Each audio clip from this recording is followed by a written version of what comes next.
In his book, The Theory of the History of Structures, Dr. Carl Eugen Currer refers to Dr. Viktor Lewe as an innovative civil engineer who pushed forward in 3 different areas of civil engineering, which still stand as current engineering practice. So Carl Eugen Currer knows who Viktor Lewe is. In an email exchange that we had, he knew when he was born, he didn't know when he died or what had happened to him. He assumed, like me at the time, that he'd been caught up in the Jewish issue in Nazi Germany, and that's why his name was gone. Now, I know that's not true. I found out since my discussion with Carl Eugen Currer, I now know as much as I can possibly find out about Dr. Viktor Lewe. And this is what I know. He was born in Lullingen on the 22nd of November 1881. He's one of 6 children. There are 5 boys, he's the middle one, and there is a baby girl, Lisette. He completes a physics degree in Tübingen under Alexander von Brill. And in 1906, he presents his doctorate to Alexander von Brill. And for that doctorate, he receives the recognition for the Student of the Year.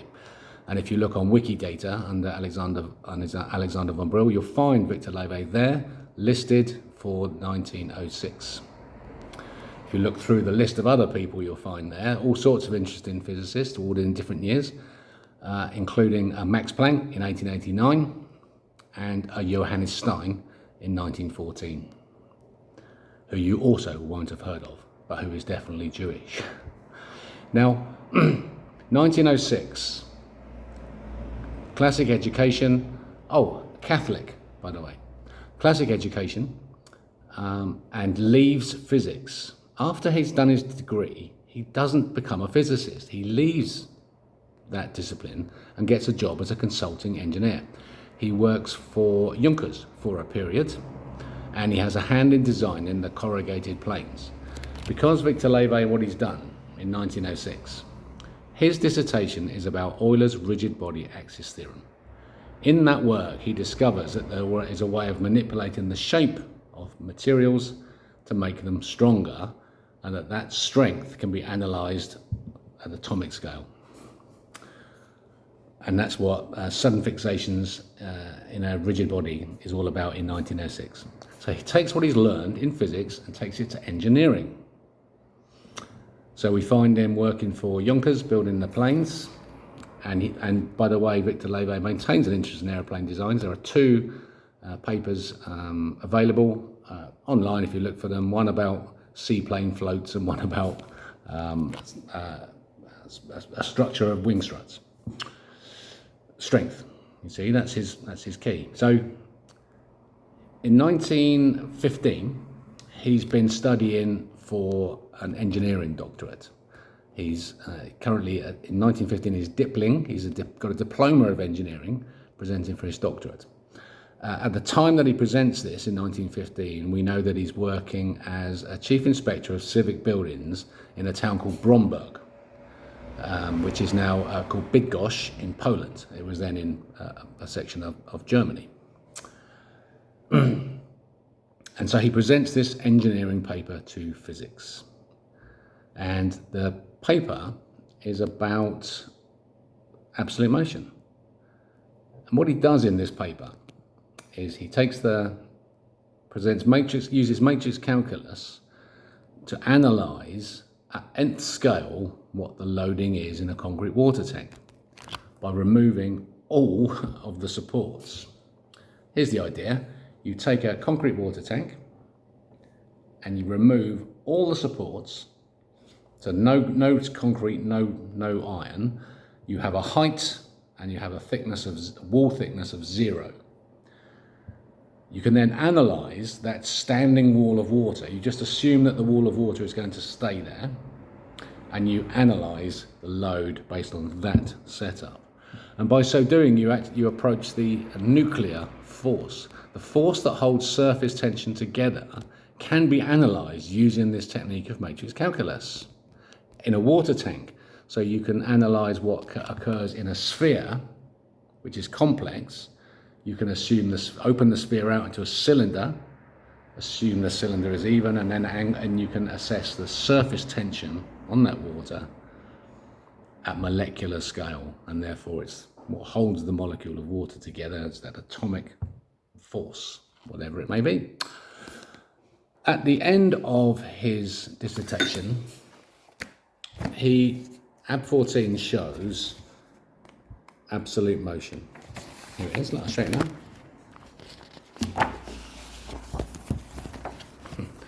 There you go, there's AB 14. Now, what he's showing is you get here that you've got clockwise and anti-clockwise twists remaining. It's hard to see, but can you see here? There's a twist, and there's a twist. A clockwise and anti-clockwise twist. So what he's showing is that at the point where everything is static, he has nailed everything to be static in terms of his matrix calculation of loadings, and he's discovered that there is motion. A twist, clockwise, anti-clockwise. If you take a piece of reinforced steel and you stretch it, at the point where it's at its strongest is when it's become plastic. This is Young's modulus. You get elastic, ER, you get elastic, you get necking, and then you get a plastic modulus. The material is at its strongest when it's operating in its plastic modulus. And at the point where it's at its strongest, you are actually stretching into the nuclear force. And so you've exposed it. So this is the secret that Lewe has nailed in 1915. And they're closing the door now through this route to the document that I was talking about in 1942. 1942, the PCA issue precast circular concrete water tanks without pre-stressing. 1942, there is no reference to them anywhere to how the coefficients which are in this document are calculated.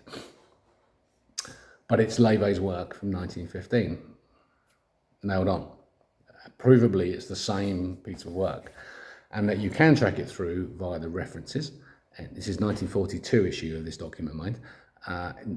Reference 2 references a H. Carpenter from 1927. If you go back to Carpenter's 1927 reference, you find in that article a reference to a Dr. Lewis, March 1915, Ison and Beton. You realise that's either a clue, where he sneaked the name through, or he's being deliberately cryptic. Either way, you look at Lewis, 1915, Ison and Beton, you find Lewe, and then you have the link restored. Now, the reason that the reference is not there is because in 1942, the Manhattan Project was beginning. So the Portland Cement Association in America were would quite happily issue an engineering document without reference. Nobody would ask too much fuss because it's at the war. They've got good information. You can go and build some concrete buildings. Great. Don't ask the questions. In 1993, the latest issue by Augustus Dommel and Mr. Golgate, still current used in engineering practice, still uses the same coefficient tables, still not referenced. And in 1993, that might have been good enough. In 2024, it really ain't. Because the reason that there's no reference there is the same as the reason in 1942, that it's the secret of atomic energy, the nuclear force.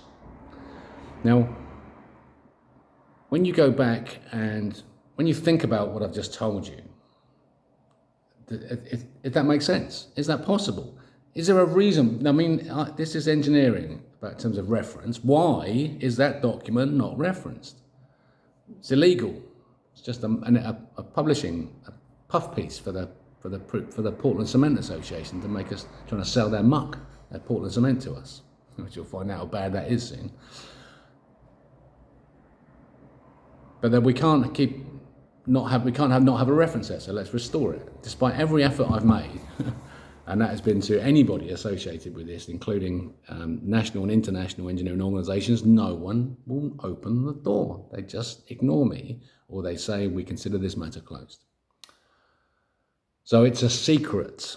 So if you can get your head around that I have actually found a secret via this route through 1927 with Carpenter's article, what is the secret? And then I tell you I've been working on this for nearly a year on Dr. Lewe, and I tell you because it proves that the Earth is the centre of reality and that Einstein's general relativity was a complete lie.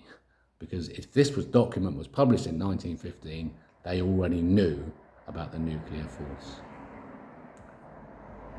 In 1914, Johannes Stein, remember him? He was under Alexander von Brill. I also have his dissertation. It's called Matrix Calculus with an Application to the Theory of Relativity. Clearly demonstrating that the two techniques for assessing surface tension and in engineering and assessing relativity, matrix calculus, is an appropriate way of doing it. Stein introduces quaternion mathematics to use that technique, if you're interested. Yeah. Now, I believe this. The reason that Lewe introduced the document into engineering, this doctorate, was because he was instructed to by physics. Close the door. 1914, Johannes Stein, a Jew you've never heard of, had just opened the door to discovery that the Earth is the centre of reality. In 1915, Lewe closes that door through his cryptic dissertation, which just shows that motion. It doesn't talk about anything else. It just shows that motion proven.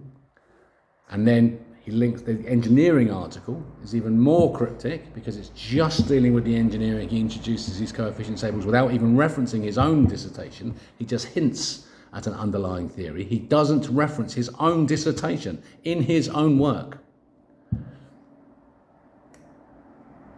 And so it's to keep it secret.